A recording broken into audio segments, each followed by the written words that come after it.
பிள்ளையார்பட்டியில் விநாயகருக்கு, சிவனுக்கு, பார்வதிக்கு பிடித்தது இந்த தாமரை மலராம்.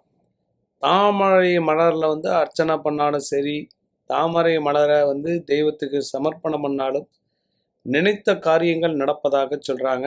நான் இப்போ பிள்ளையார்பட்டியில் இருக்க விநாயகர் பெருமாள் இருக்கக்கூடியவரிடம். இங்கே காரைக்குடி சம்பந்தப்பட்ட மக்கள் நிறைய பேர் வர்றாங்க. வெளிநாட்டில் நிறைய மக்கள் இந்த தெய்வத்தை வணங்கிட்டு போனதுக்கப்புறம் வெளிநாடு வாய்ப்புகள் வருவதற்கு வாய்ப்பு உண்டா. நிறைய மக்கள் இன்றைக்கும் ஒரு குறிப்பிட்ட நாட்களில் ஒன்றா சேருவ பழக்கம் இன்றைக்கும் இருக்கான். இந்த பிள்ளையார்பட்டி ஹீரோ நீதாப்பா அப்படின்னு பாட்டில் வர மாதிரி இந்த விநாயகருக்கு பிடித்தது எது அப்படின்னு பார்த்தீங்கன்னா, சூர தேங்காய் அடித்தா ரொம்ப ரொம்ப பிடிக்குமா. நிறைய மக்கள் சூர தேங்காய் அடித்து இந்த இடத்துல தன்னுடைய வேண்டுதலை வச்சுட்டு போகிறாங்க.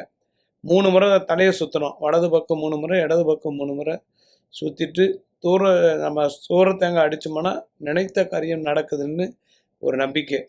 பிள்ளையார்பட்டியில் நிறைய மக்கள் பிள்ளையார்பட்டி வந்தால் சூர தேங்காய் அடிக்கிறது வழக்கம்.